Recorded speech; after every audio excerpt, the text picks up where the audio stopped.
அபார கருணா சிந்தும் ஞானதம் சாந்தரூபிணம் ஸ்ரீச்சந்திரசேகரகுரும் பிரணமாமி மூதான்வகம். ஸ்ரீ குருப்பியோ நமக. கருணை கடலாம் காஞ்சி மகாபரிவா அவர் நிகழ்த்தி காட்டி கொண்டிருக்கும் சில அனுகிரக விசேஷங்களையும் வைபவங்களையும் பார்த்து வருகிறோம். அந்த வரிசையில் இன்று மகாபரிவா இப்போ இளையாத்தங்குடியில் முகாமிட்டிருந்தா. பெரிவாளுடைய பக்தா ஒருத்தர் டெல்லியில் இருக்கா. டெல்லியை சேர்ந்தவாவா.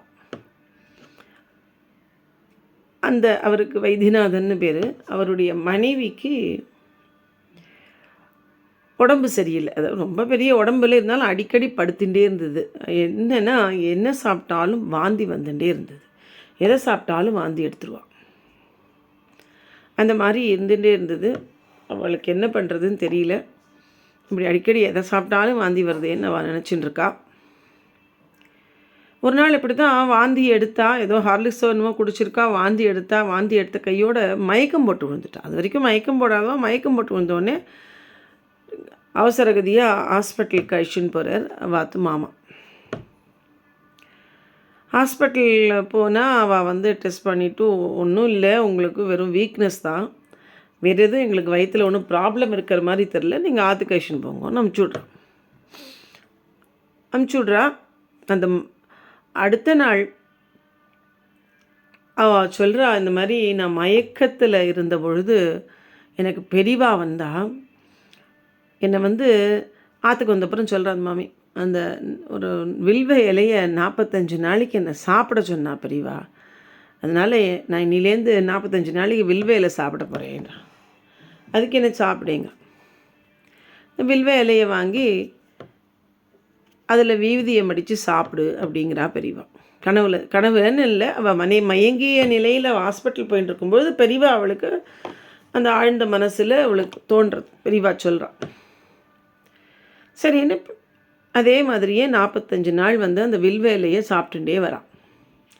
நடுவில் ஒரு 2 நாள் விட்டு போய்டுறது. மறந்து காஃபி குடிக்கிறதுக்கு முன்னாடி சாப்பிடுன்னு பெரியவா கனவுல சொல்கிறான். ஆனால் மறந்து போய் காஃபியை குடிச்சு விட்றான். 2 நாளைக்கு மறந்து போய் காஃபியை குடிச்சு விட்றான். அதனால் 2 நாள் வில்வ இலை சாப்பிடலை. இப்படி இருக்கும்பொழுது 45ஆவது நாள் அந்த வில்வ இலை சாப்பிட்ற அந்த ட்ரீட்மெண்ட் முடியறது. வைத்தியநாத சுவாமினா மகாபரிவா சொன்ன ட்ரீட்மெண்ட் தப்புமா?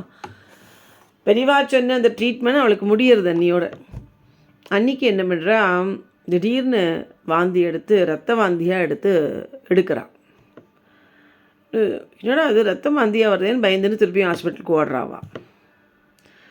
வைத்தியநாதன் அந்த மாமாவுக்கு ரொம்ப கவலையாக போயிடுத்து. பெரியவா ஒன்றும் இல்லாமல் இருக்கணுமே, இந்த டிபியோ என்னமோ தெரியலையே, ரத்த வாந்தியெலாம் எடுக்கிறாளே அப்படின்னு பயந்துட்டே போகிறான். அந்த காலத்தில் டிபின்னு நினச்சிப்பா இல்லையா. அதனால் மாமியும் மனசுக்குள்ளே வேண்டிகிட்டே போகிறா. பெரியவாள்கிட்ட வண்டியில் போகும்போது, பெரியவாள் ஹாஸ்பிட்டலுக்கு வண்டியில் போகும்போது வேண்டிக்கிறா, நான் 2 நாள் தவறி போய் சாப்பிடலை பெரியவா, ஆனால் நான் வேணும்னு சாப்பிடாமல் இல்லை, ஏதோ மறதியில் நான் மறந்து போயிட்டேன், ஆனால் அலட்சியம் இல்லை உங்கள் அந்த வைத்தியத்தில், ஆனால் நான் ஸ்ரத்தையாக சாப்பிட்டுட்டு இருந்தேன், பெரியவா தான் எனக்கு அனுகிரகம் பண்ணணும்னு வேண்டிகிட்டே போகிறேன். பயந்துட்டான் ரத்தவாந்தி எடுத்தோடனே.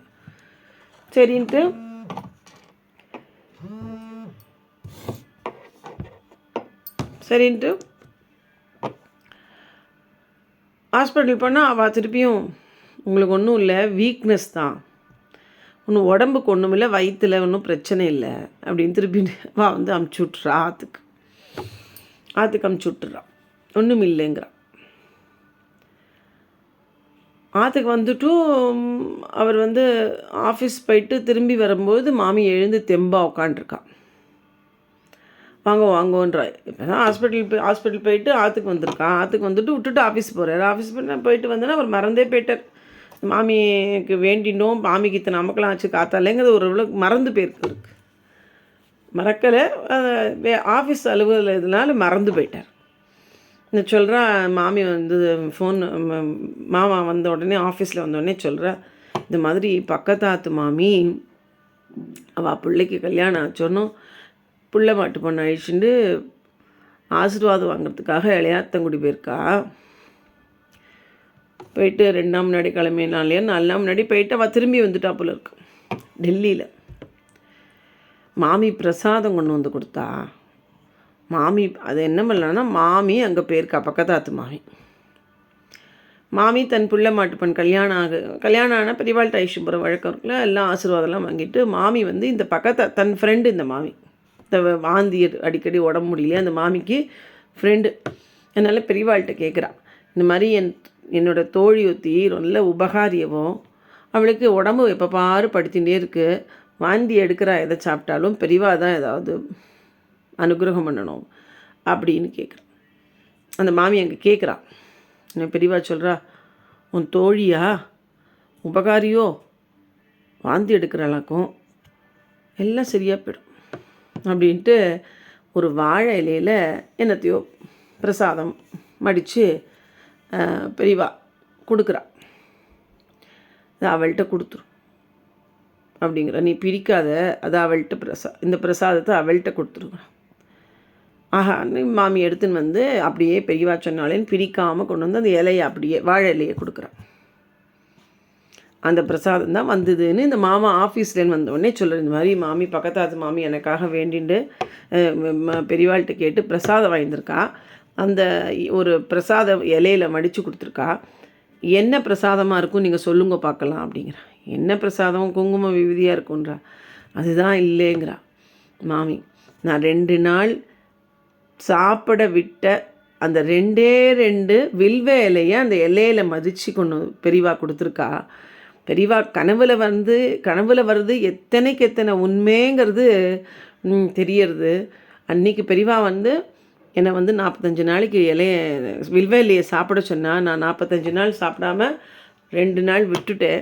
அந்த 2 இலையை அந்த மலையில் மடித்து எனக்கு பெரியவா அமைச்சிருக்கா அப்படின்ட்டு அதை நான் சாப்பிட்டுட்டேன், இன்றைக்கி 2 இலையும் சாப்பிட்டுட்டேன் அப்படிங்கிற. அதுக்கு அடுத்த நாள்லேருந்து மாமிக்கு நார்மல் ஆகிடுறது, இந்த வாந்தி வருது நின்று போய்டுறது. அந்த 45 நாள் விட்டு போயிடுது, 2 நாள்னு பெரியவா 2 இலையை அந்த இலையில் கொடுத்து அனுப்பிச்சிருக்கான்னா பாருங்கோ.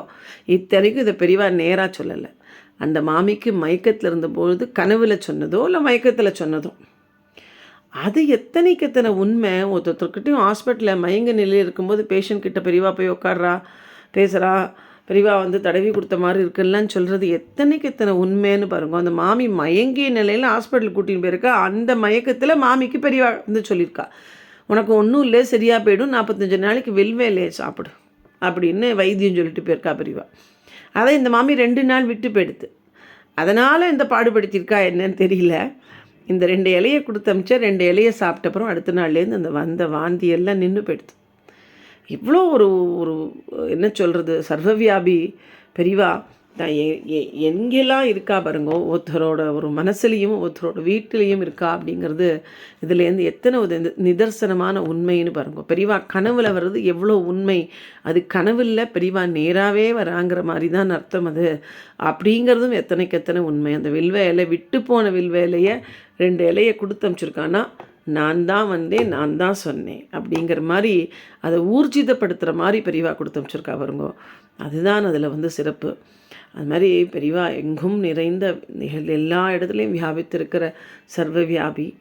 அந்த பெரியவாளை நம்ம நினச்சிண்டா, நம்ம பெரியவாளே சரணாகதின்னு பண்ணிட்டா, பெரியவா பார்த்துப்பா அப்படின்னு விட்டுட்டான்னா எந்த ஒரு இடர் வந்தாலும் பெரியவா நம்மளை காப்பாற்றுவா அப்படிங்கிறது இந்த அனுபவங்கள் மூலமாக நமக்கு புரிகிறது இல்லையா.